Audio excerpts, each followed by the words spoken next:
Скъпи дами, този клип е за вас. Интелигентни глупачки. Има едни такива жени, които не можеш да срещнеш навсякъде, нито със всеки. Жени, за които етикетът на дрехата няма значение, а само това как се чувстваш в нея.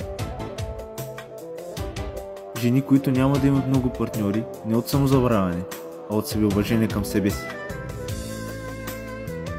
Такива, които умеят да се забавляват в долнопробна селска кръчма, в лъскав ресторант и на поляната в гората, защото умът им широко отворен. Наричат се интелигентни глупачки.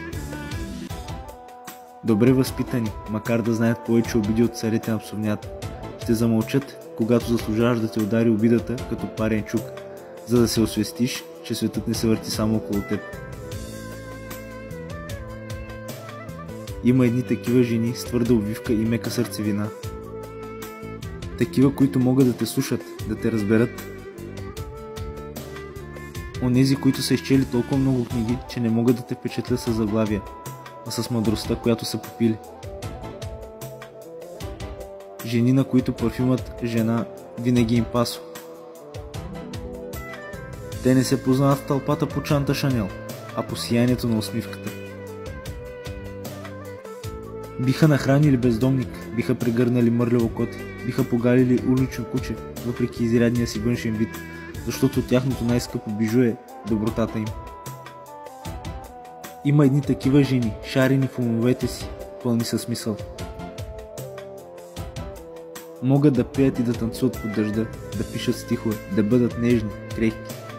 Но когато несправедливостта ги застигне, да се справят с гордо вдигната глава и да извикат с цяло гърло, че няма да се предадат на този скапан живот и отново да продължат уверени.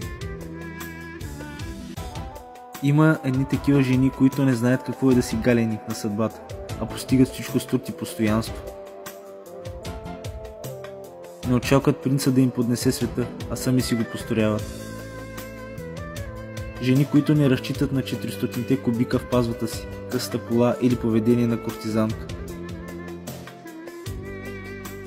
Такива, които за нищо на света не биха те предали, дори да си ги залагал хиляди пъти в казиното на собствената си глупост.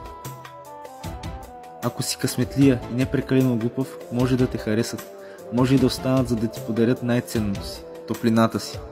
Има едни такива жени, които не всеки мъж заслужава. Мъжка болка, профилът, който докосва всяко едно сърце и спира дъхът ви.